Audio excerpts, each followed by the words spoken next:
Codependence Anonymous, Chapter 3, A Suggested Program of Recovery, page 71, Step 11.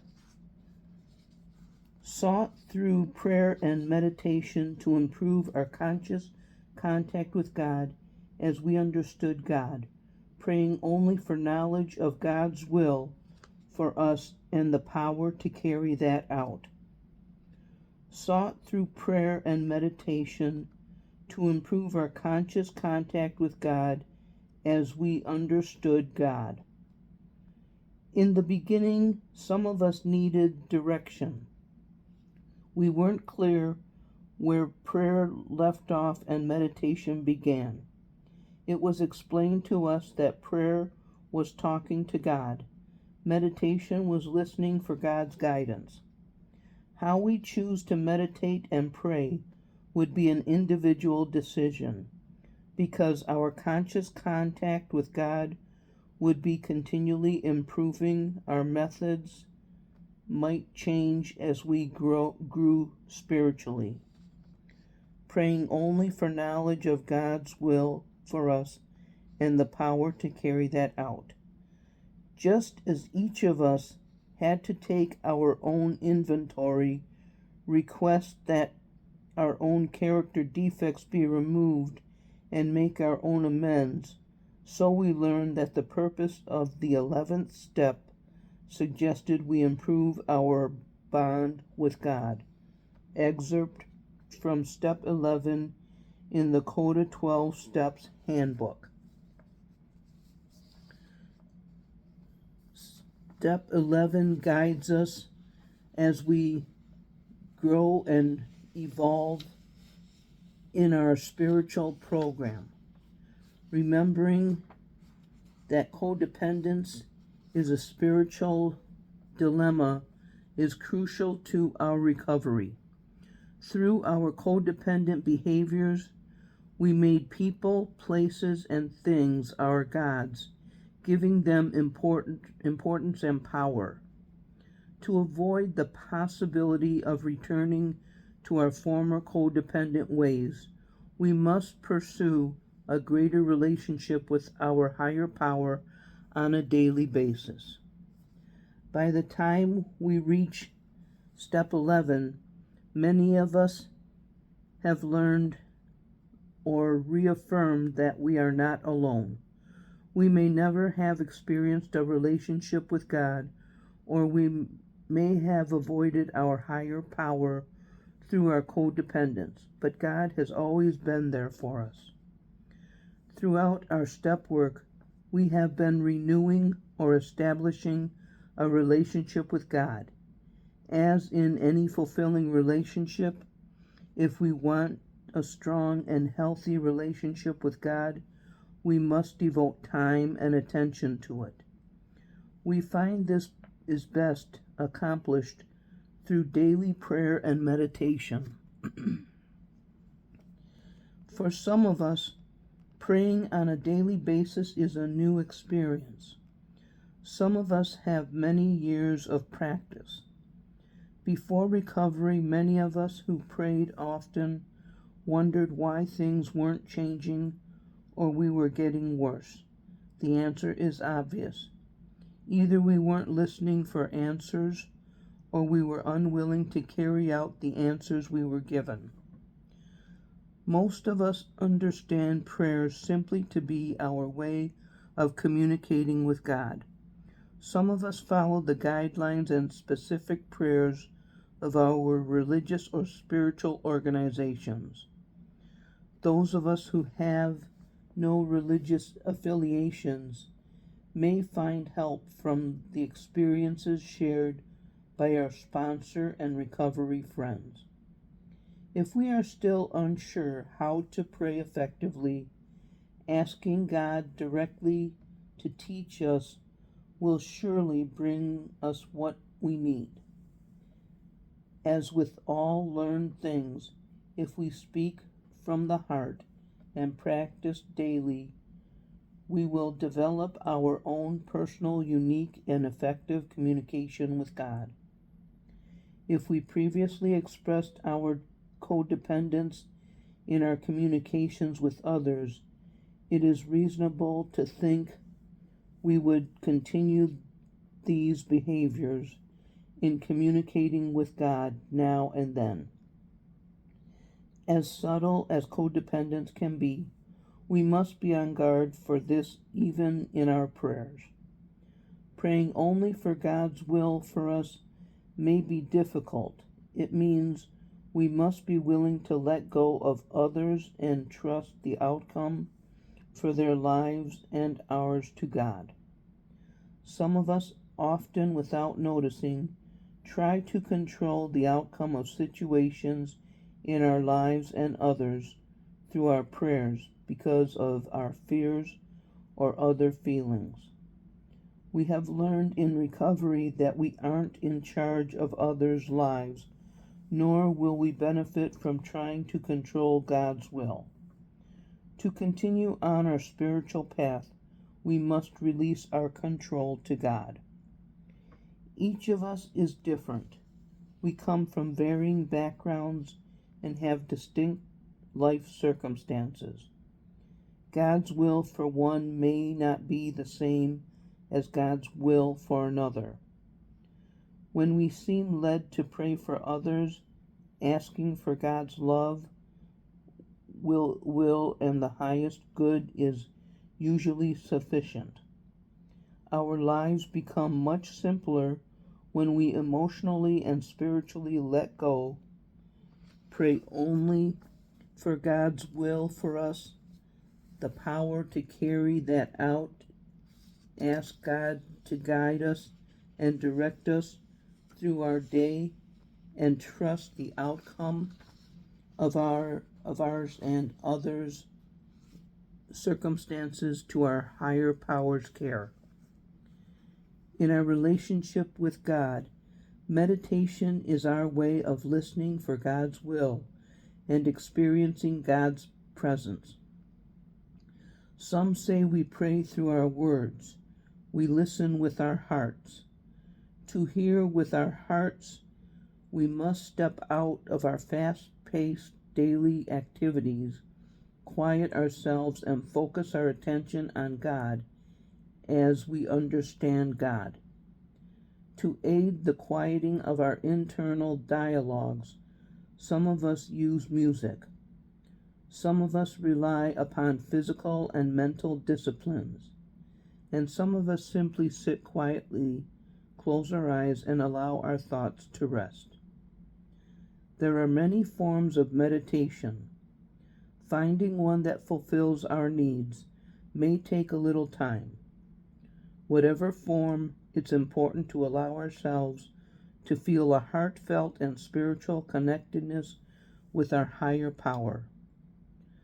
By meditating and or praying daily to improve our conscious contact with God, we become more aware of God's presence in all aspects of our lives. We begin to see and hear answers to our prayers through surprising sources. It may happen directly in our meditation or prayer. At times we may find answers we never prayed for nor ever imagined. Though we may have set aside specific times in the morning or evening to practice this step, we also find that checking in with our higher power throughout the day helps us to improve our conscious contact with God. We might utter a prayer of gratitude for something that just happened or ask God's assistance when we're unsure of which path to take. We may even take time during a break or lunch to quietly meditate and renew our connection with God's presence. In seeking God's will for us for specific situations, we may be led to let go emotionally and do nothing, neither taking nor making changes in our circumstances. When we are unsure of the right path, we review the possibilities with our sponsor and recovery friends. Often a different perspective sheds light on God's will for us. Once we are assured of God's will, we ask for God's grace, strength, and courage to carry it out. This is especially important when circumstances are emotionally overwhelming. We must remember that God's power is always present for us. With daily application of this step, we come to believe that the power of God always carries us through wherever God's will leads us. As we grow through our daily practice of step 11, we are truly allowing God to control our daily lives and recovery.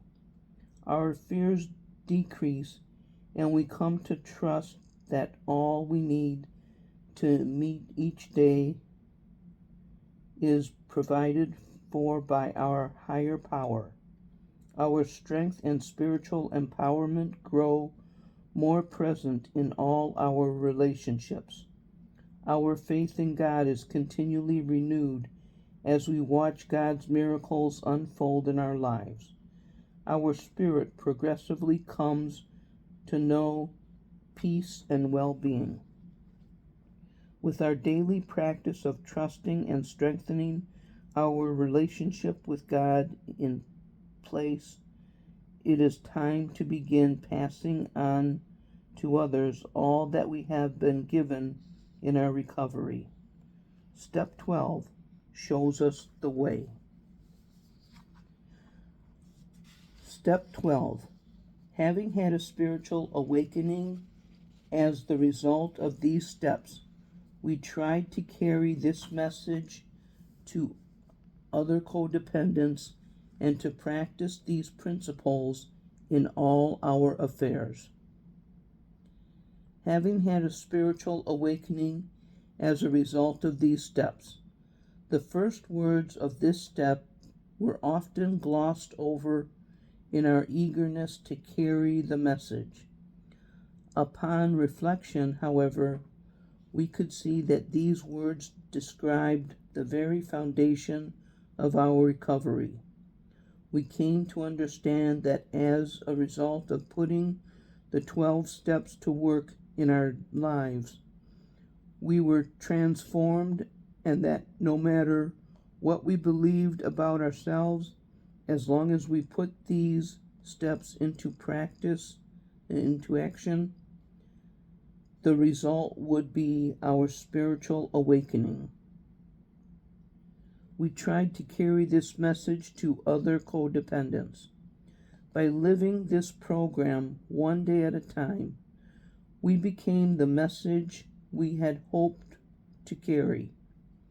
We shared our experience, strength, and hope with other codependents at CODA meetings or when asked.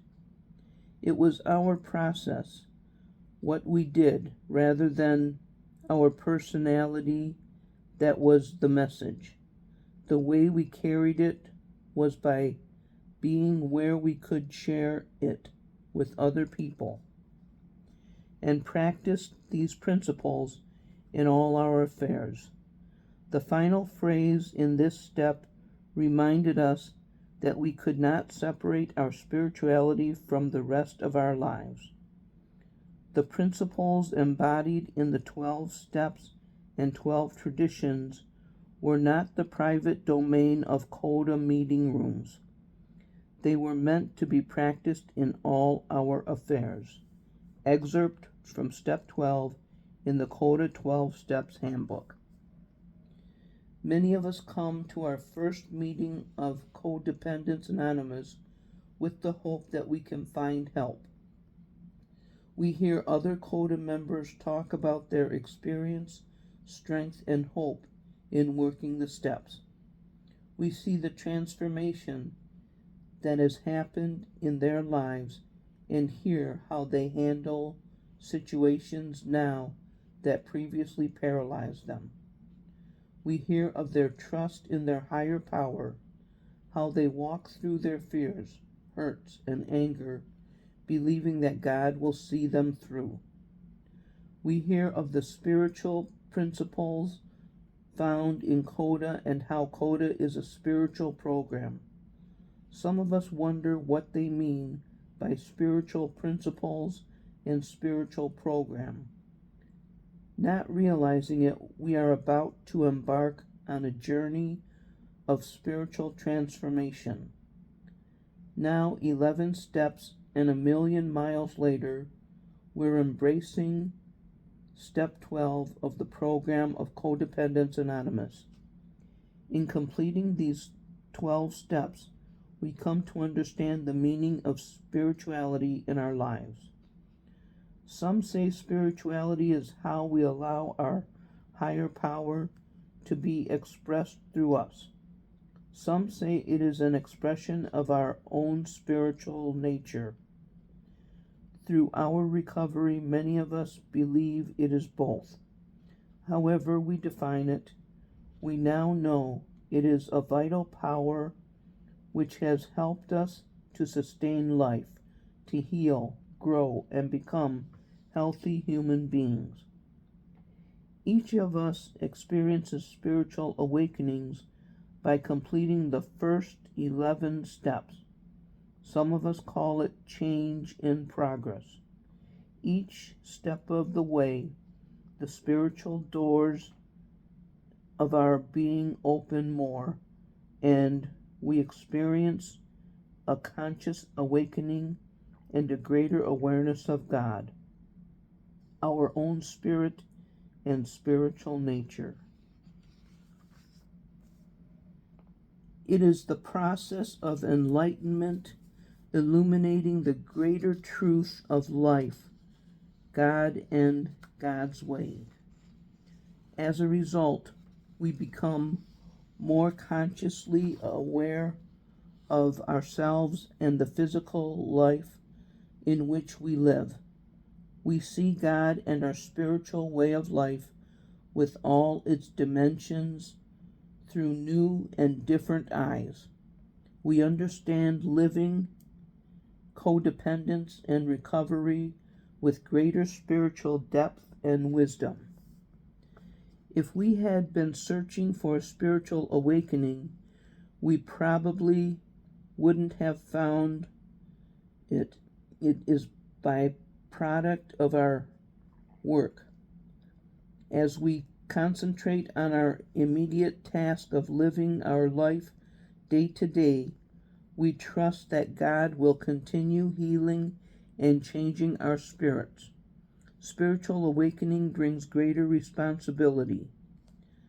Through our step work, we gain a greater ability to respond to life with its joys and difficulties in more spiritually sound, mature, and healthy ways. Part of our greater responsibility includes carrying the message of hope of recovery to other codependents. Throughout our recovery, God has continued to touch our lives through others. We have received a great gift. If we want to keep what we have been given, we must be willing to let go and give it away.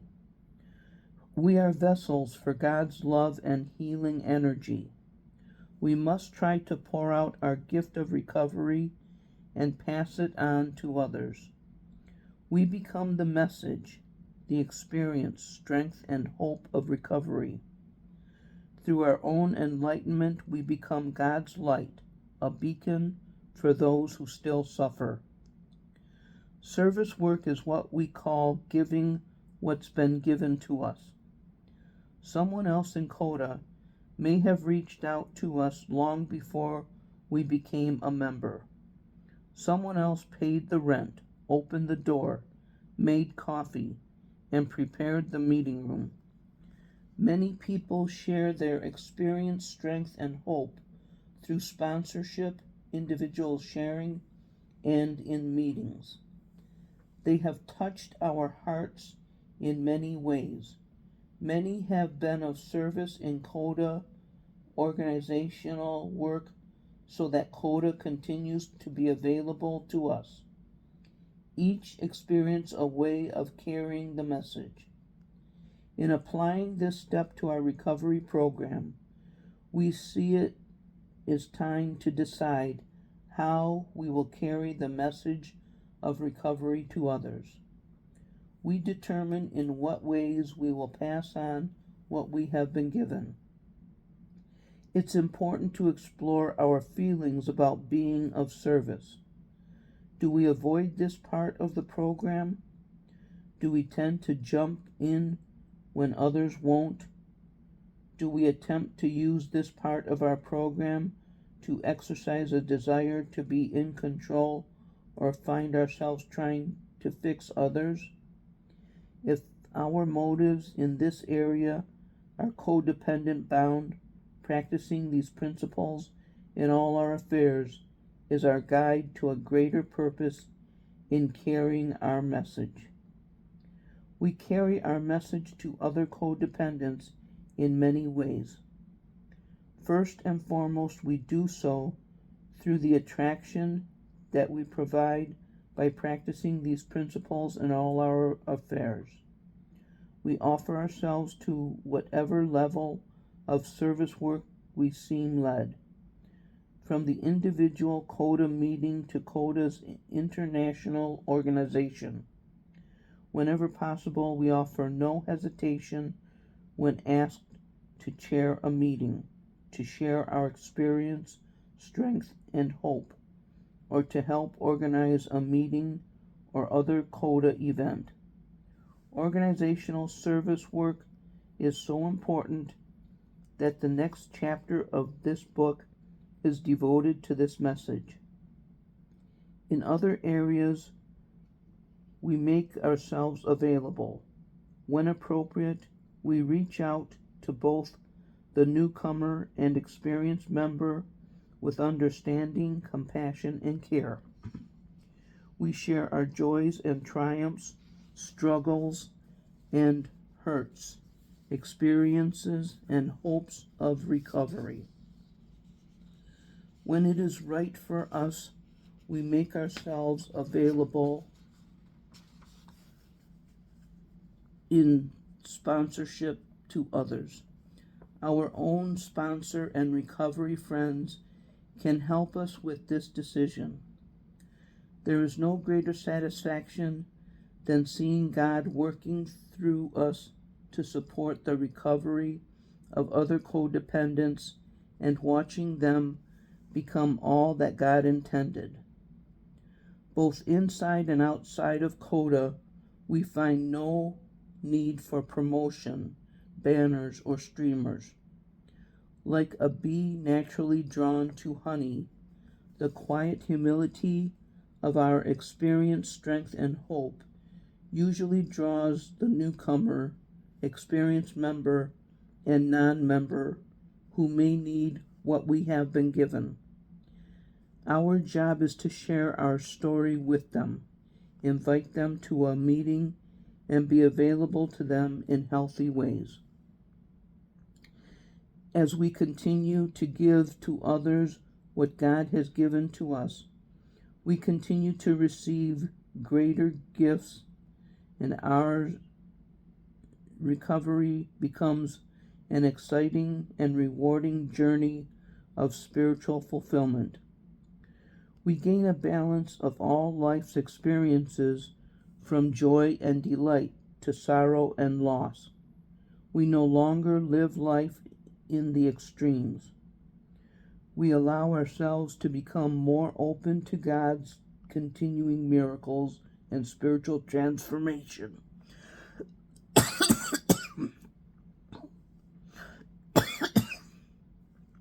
We are about to complete the 12 steps of Codependence Anonymous. With gratitude, we recognize God's love, healing, and guidance throughout our journey. We should pat ourselves on the back for our recovery efforts. But we are not finished. We are just beginning. We must continue to practice these principles in all our affairs. It's a lifelong process. We must continue to apply the steps and spiritual principles found in Codependence Anonymous throughout our daily lives and in all our relationships. When our well-being is directly and negatively affected by a person or situation, we must admit at that moment we are powerless once again. Momentarily, our lives have become unmanageable. Whether formally applying the steps or applying the principles found in the steps to the moment, the steps always show us the way. We may never be free of our codependence. Remember, we are human and progress, not perfection, is our goal. We are not alone. God is always with us. We are joined in this journey by thousands of others. Individually and together, we express the spirit of recovery from codependence. Coda offers us a guide for living healthy and happy lives. By completing these 12 steps again and again, and practicing these principles in all our affairs, we experience a new freedom from our self-defeating lifestyle and find a new strength to be what God intended, precious and free. The journey continues. Our program of recovery is meant to be taken seriously, but we find balancing our recovery work with play, laughter, and fun is also important in our daily lives. These are some of God's most healing medicines. Rest, productivity, recreation, and exercise require our attention as well. The benefit of these, we think, are obvious. Responding to all our needs in healthy ways is an important part of our program for living. For some of us, responding to various needs may require time and practice. Eventually, we become skilled in these areas. As we progress in meeting our needs and our lives take on a well-rounded balance. This is the balance many of us have sought most of our lives.